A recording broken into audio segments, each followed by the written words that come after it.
Hi, I'm Sina and I'm presenting for Numbers 2021. Here we have in gray the share of population of each ethnic group in Chicago, and in orange we have their share of COVID cases. As we can see, for the Hispanic and Black populations, which have been historically of lower socioeconomic status, they have been disproportionately affected by COVID. Uh, we actually see the opposite effect for the white population.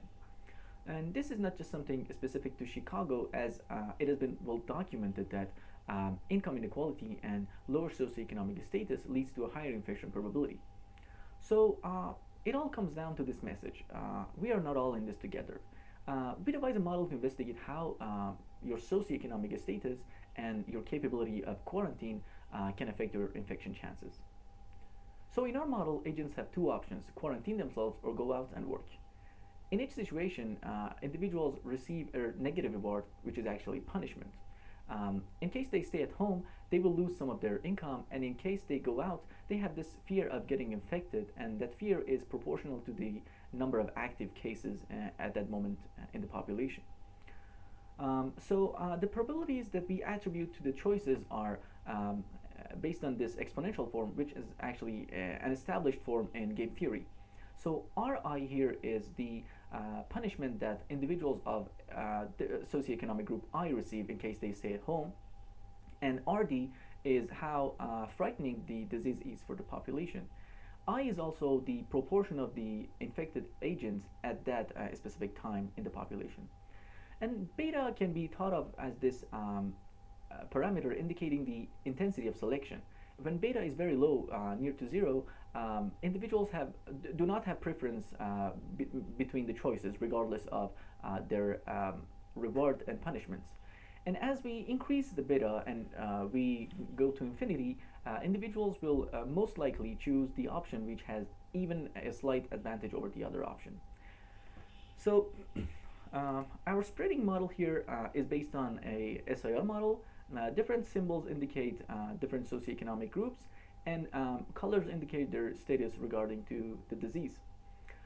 So we start with one infectious agent, and they can transmit the disease to their neighbors, but there's also this quarantining scheme. So here this square has quarantined themselves, and by doing this they have deactivated all of their connections to their neighbors, so they can neither get the disease or nor transmit the disease to their other neighbors. And eventually, we have this recovery state, and agents can recover and they will be immune to the infection for the rest of the time of the simulation. Our network model is based on a stochastic block model network. A stochastic block model is a generalization of an Erdős-Rényi model. So individuals of two different socioeconomic groups or blocks have probability rho ij of being connected to each other, and this matrix here indicates the probability of being connected between two different socioeconomic groups or blocks in the language of a stochastic block model. This is a fully segregated situation. Only the values on the diameter are above zero. Here we have a fully homogeneous situation, and people do not discriminate. By constructing a linear combination of these two, we arrive at the probability matrices that we construct our networks based on. So this S here is the intensity of segregation, and it varies between 0 and 1. So the last part of our model is the punishment that individuals receive if they stay home based on their socioeconomic status. So for the wealth distribution, we use this Pareto distribution, and this lambda here is a parameter of Pareto distribution, and as we increase lambda, we get to a more equal situation of wealth share. So here we have divided the population into 10 different deciles from poorest to the richest, and we have the share of wealth of each decile for two different values of lambda. And we know that actually rich people are punished less by losing their income. So the value of the punishment should be 1 over their wealth. So in addition to our probabilistic agent-based model, we construct this analytical model based on the mean field approximation, so we can better mathematically study our model. So as for our results, here the y-axis is the proportion of infectious agents at the time in the system, and different colors indicate different deciles or different socioeconomic groups. The dots indicate the values for the ABM model, and the lines indicate the values for the ODE model. And as we go to the bottom, we go to the higher SES groups. So what we see here, initially all of the groups increase with regards to their infection rates, but higher socioeconomic groups start quarantining as they see the number of infectious agents in the population is increasing. So they actually get scared. But the poorest populations, which do not have the luxury of quarantining themselves, they just go on to achieve herd immunity. And as their rates start dropping, the higher socioeconomic groups, they get this false sense of safety, and they start coming out of quarantine and giving rise to a second peak. So over here, instead of the time series, we work with the total infected people at the end of the simulation. So again, the colors indicate different socioeconomic groups, and the blue color here indicates the proportions for the overall population. And again, the dots indicate the ABM model, and the lines indicate the ODE model. Just because the network model is a little bit slower than the ODE model, and this is something that we expect because in the network we have loops which are non-existent in a mean field approximation. We have slightly adjusted the aspects of the two diagrams, but they actually have a very strong agreement with each other.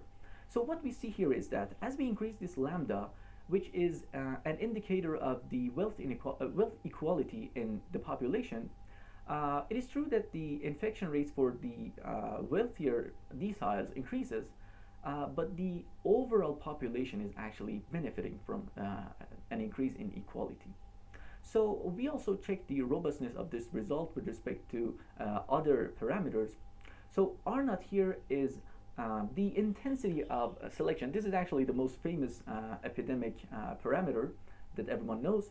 So mu is the transmission probability, k is the average number of neighbors an individual has, and gamma is the recovery probability.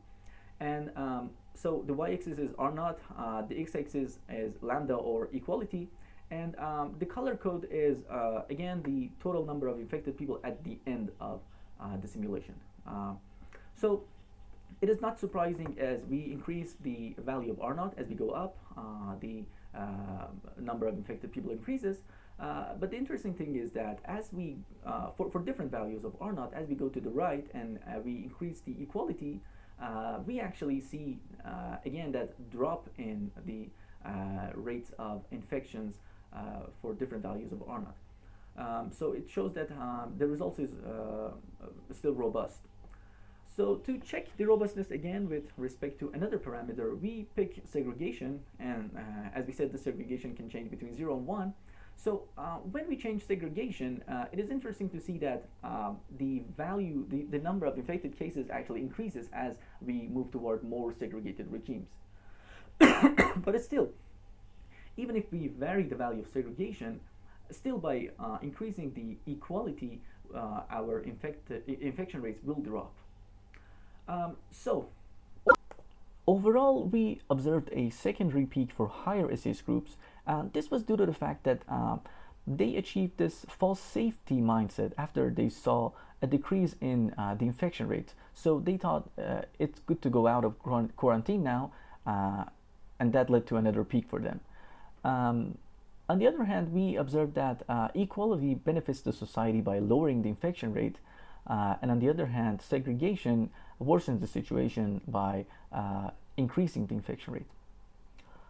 So as for our future work, in our current model, agents process the information globally, so they care about the infection rates across the network. This is something similar to watching the statistics on TV.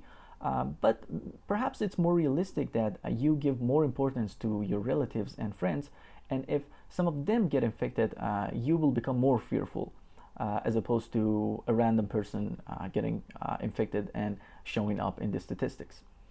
Um, Another thing is having a distribution of tendency to quarantine within each socioeconomic group, because people tend to think differently, and some people are less and some are more cautious about the infection regardless of their socioeconomic group. Um, it would be interesting to see how different spreading models such as SIS, SIER, they would perform on this model, and to also have other types of networks which, besides the connectivity between the communities, have some sort of small world behavior, and also clustering, and etc. So thank you very much. Looking forward to your questions.